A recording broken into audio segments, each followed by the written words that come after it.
सात संगत जी, अकेलापन भी निरंकार के साथ होगा।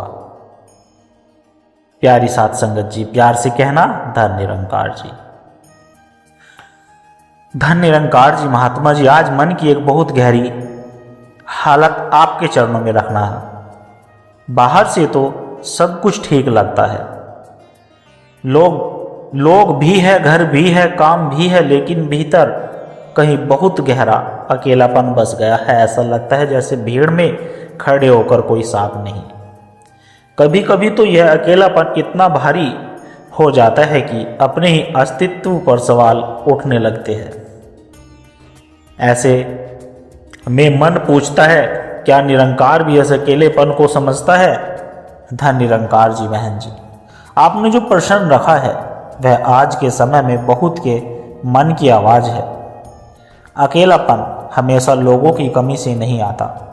कई बार रिश्तों की मौजूदगी के बावजूद भी मन खाली रह जाता है।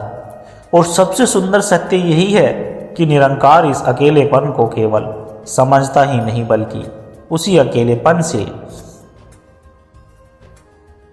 समझता नहीं, बल्कि उसी अकेलेपन में स्वयं सहारा बनकर खड़ा होता है। मनुष्य दूर हो सकते हैं, भावनाएं बदल सकती है, लेकिन निरंकार कभी दूर नहीं होता। महात्मा जी, जब मन टूट जाता है, जब कोई सुनने वाला नहीं होता, तब लोग कहते हैं निरंकार है, पर उस समय यह बात सिर्फ शब्द लगती है। अकेले कमरे में बैठकर मन रोता है, आंखें भर आती है, तब निरंकार का सहारा महसूस क्यों नहीं होता? बहन जी, यह प्रश्न बहुत सच्चा है।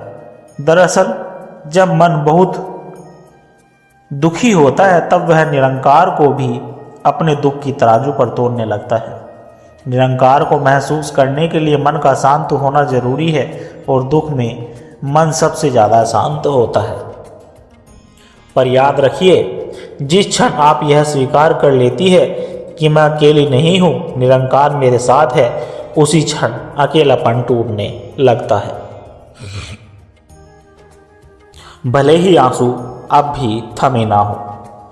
तो क्या अकेलापन भी निरंकार की ओर ले जाने का एक रास्ता हो सकता है? बिल्कुल बहन जी, हो सकता है। इतिहास गवाह है कि इंसान ने सबसे गहरी प्रार्थना अकेलेपन में ही की है। जब सारे सहारे टूट जाते हैं, तब आत्मा निरंकार की ओर देखती है। अकेलापन एक संकेत है कि अब मनुष्य को बाहर नहीं, भीतर झांकना है। और भीतर वही निरंकार बैठा है जो वर्षों से इंतजार कर रहा है कि इंसान एक पल रुककर उसे महसूस करे। लेकिन महात्मा जी, कभी कभी यह अकेलापन शिकायत में बदल जाता है। मेरे साथ ही ऐसा क्यों?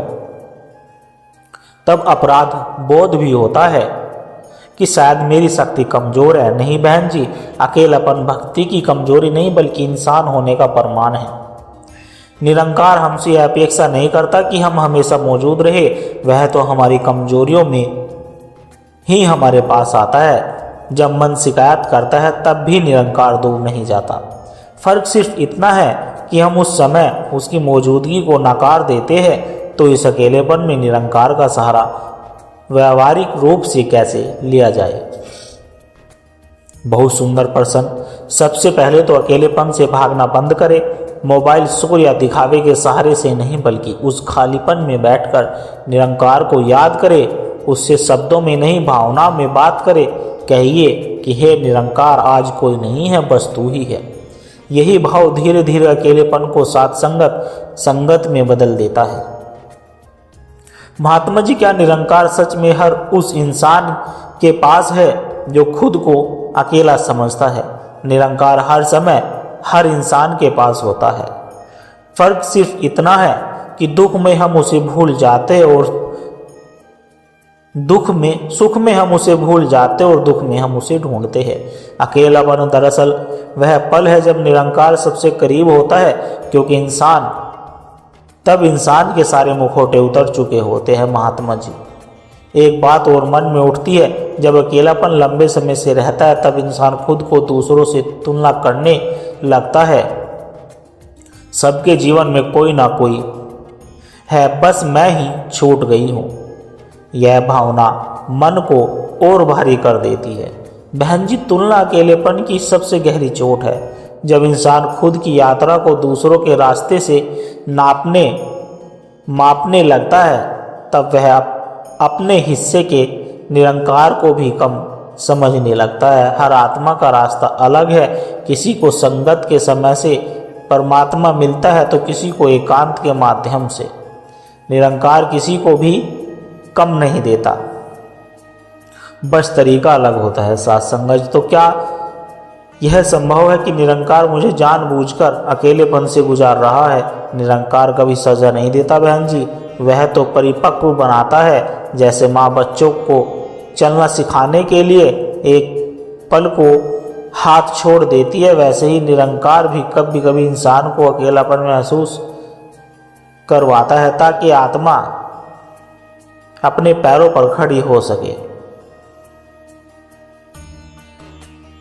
और बाहरी सहारों से ऊपर उठ सके। इसका मतलब यह अकेलापन भी मेरी आत्मिक यात्रा का हिस्सा है। बिल्कुल, अगर यह अकेलापन ना होता तो शायद मन कभी भीतर झांकता ही नहीं।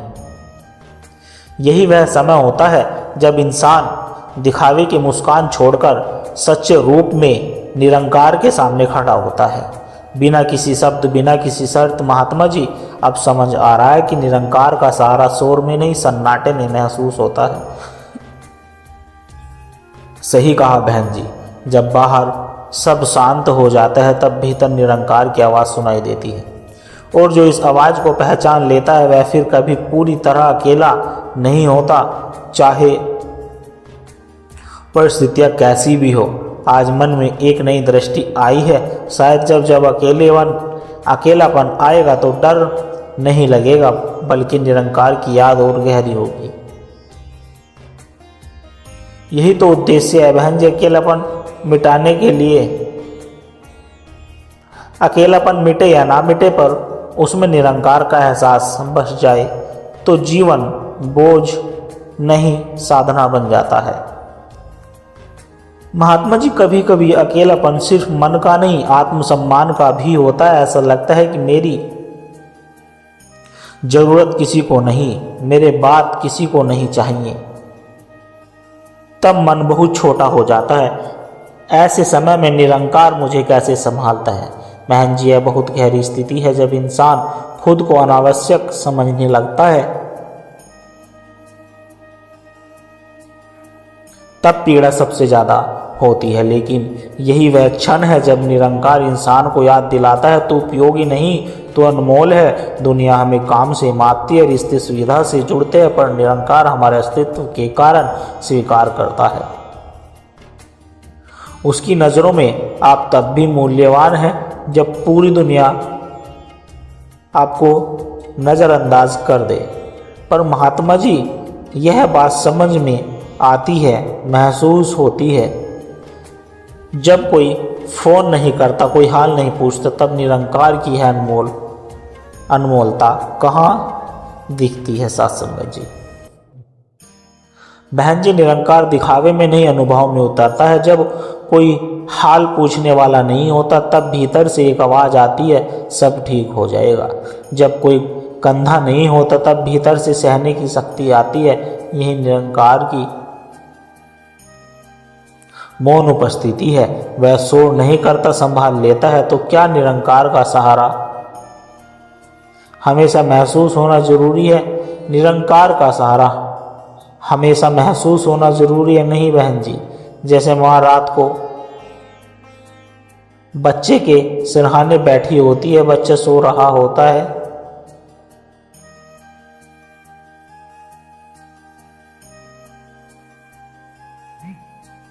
उसे पता भी नहीं चलता, पर माँ वहाँ होती है। वैसे ही निरंकार भी कई बार हमारे साथ होता है, भले ही हमें उस पल एहसास ना हो। एहसास बात में आता है जब हम पीछे मुड़कर देखते हैं। आज ऐसा लग रहा है कि यह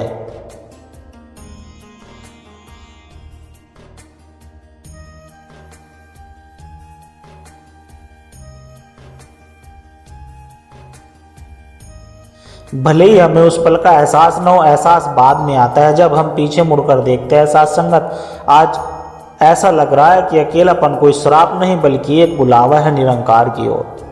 बिल्कुल बहन जी, और जब यह समझ आ जाती है तब अकेलापन डर नहीं लगता। तब इंसान भीड़ में भी निरंकार के साथ और अकेले में भी निरंकार के साथ जीना सीख जाता है। यही सच्चा सहारा है। और जो परिस्थितियों से नहीं परमात्मा से जुड़ा है। धन निरंकार जी। महात्मा जी, आज मन हल्का हो गया। अकेलेपन अभी भी है पर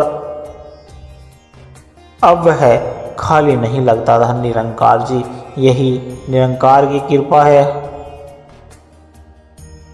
जो दुख को मिटाता नहीं पर उसमें भी साथ निभाता है। प्यारी साध संगत जी, प्रेम से कहना धन निरंकार जी।